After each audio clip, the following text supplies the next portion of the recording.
اس عید کے منانے کا منشا بھی معلوم ہو جائے۔ حضرت ابراہیم علیہ السلام پیدا ہوئے جب سے، بلکہ پیدائش سے پہلے سے آزمائش کا مبتلا۔ نمرود سے کہا اس کے نجومیوں نے کہ اب ایک بچہ پیدا ہوگا جو تیری حکومت کا تختہ الٹ دے گا۔ تو اب اس نے حکم دیا کہ جتنے بچے پیدا ہوں ان سب کو قتل کر دیا جائے، ہلاک کر دیا جائے۔ ابراہیم علیہ السلام کی والدہ بھی حاملہ تھیں، اور عجیب بات ہے، اللہ جس کو رکھنا چاہے اسے کون برباد کر سکتا ہے۔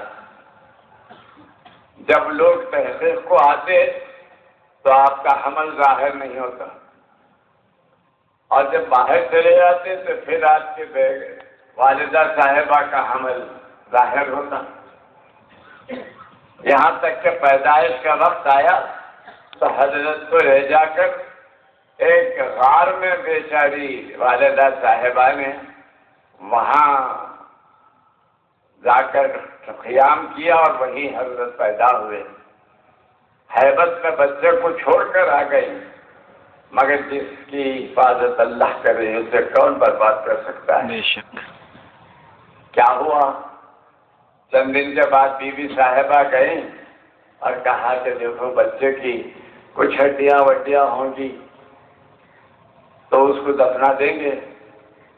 جا کر دیکھتی ہیں تو چھوٹے صاحبزادے انگلیاں چوستے ہوئے پڑے ہیں، ایک انگلی سے دودھ آ رہا ہے، ایک انگلی سے شہد۔ سبحان اللہ۔ اللہ نے بتایا کہ جب ہم چاہتے ہیں تو سینے سے دودھ دیتے ہیں، اور جب ہم چاہتے ہیں تو انگلیوں سے دودھ دیتے ہیں۔ بھروسہ تو اللہ پر ہونا چاہیے۔ تو غلط ہیں کہ عزیز بھائیوں، اللہ کی شان دیکھیے کہ باپ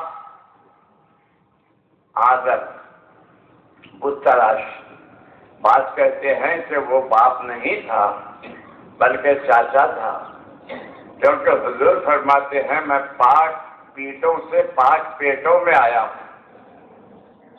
تو اگر وہ کافر ہو تو سرکار کا یہ ارشاد کیسے ہو کہ میں پاک پیٹوں سے پاک پیٹوں میں آیا ہوں؟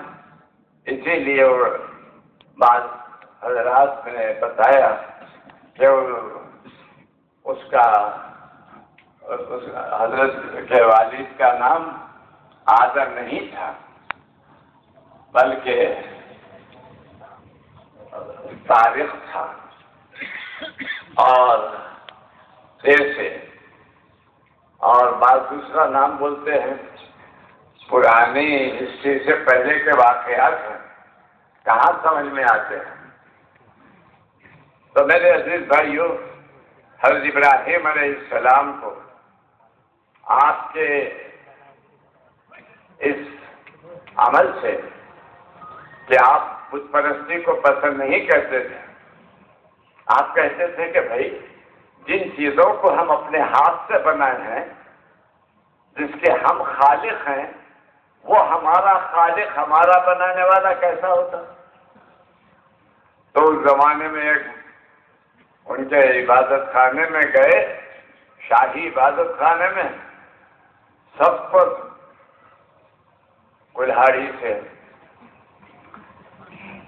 کسی کا سر غائب، کسی کی ٹانگ غائب، کسی کا کچھ، اور بیچ میں ایک بڑا بیٹھا تھا، اس کے کندھے پر لے جا کے کلہاڑی رکھ دیے۔ اب وہ لوگ جو صبح کو پہنچے عبادت کے لیے تو کیا دیکھتے ہیں کہ ان کے خداؤں کا حال عجیب ہے، کوئی ثابت نہیں، اور جو بڑا تھا ان میں، اس کے کندھے پر جو ہے کلہاڑا رکھا ہوا ہے۔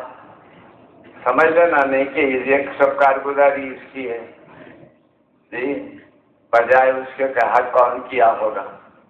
کہا بھائی ایک لڑکا ہے، ابراہیم نام ہے، وہ ہمیشہ ہمارے خداؤں کی برائی کرتا ہے، اس کو بلا کر پوچھو۔ جب بلا کر پوچھا تو آپ نے کہا ان کا بڑا کیا ہوگا، پوچھو اس سے، بیٹھا ہے۔ تو انہوں نے کہا ابراہیم تم کو معلوم ہے وہ اپنی جگہ سے حرکت بھی نہیں کر سکتے، اتنا بڑا کام کیسا کر سکتے ہیں؟ کہا تم کو خیال نہیں آتا کہ جو حرکت نہیں کر سکتا اس کو تم تمہارا پالنے والا سمجھتے ہو؟ یہ کیسی بات ہے؟ تو میرے عزیز بھائیوں، جب جواب بننے ہی پڑا کہا اس کو جلا دو۔ آگ دہکائی گئی اور آگ میں آپ کو پھینکا گیا۔ تفصیل میں نہیں جاتا۔ جب آپ آگ میں جا رہے ہیں، حضرت جبرائیل بیچ میں آئے، آپ کو گوپی سے پھینکا گیا تو جبرائیل آ کر آپ کو بیچ میں سنبھال لیے، سنبھال کر کہا کہ ابراہیم آپ کو کچھ مدد کی ضرورت ہے؟ کہا کہ تمہاری مدد کی نہیں، تمہاری مدد کی ضرورت نہیں، میرا اللہ میرا مددگار ہے۔ اللہ اکبر۔ اللہ والے اللہ ہی سے مانگتے ہیں، اللہ ہی کے سامنے جھکتے ہیں، اللہ ہی کو سب اپنا ناصر و ذات سمجھتے ہیں۔ تو حضرت ابراہیم علیہ السلام نے کہا مدد کی ضرورت ہے تمہاری نہیں، اور اللہ تعالیٰ نے اطراف جو آگ جل رہی تھی وہ تو جلتی رہی اور بیچ کے حصے کو جنت کا ایک باغ بنا دیا۔ سبحان اللہ۔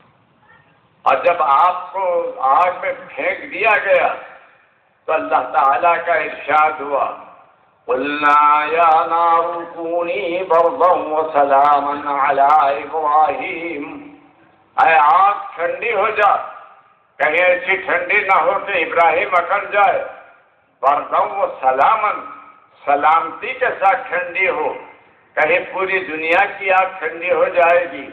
کہا کہ عَلَىٰ إِبْرَاهِيمَ، صرف ابراہیم۔ اللہ اکبر۔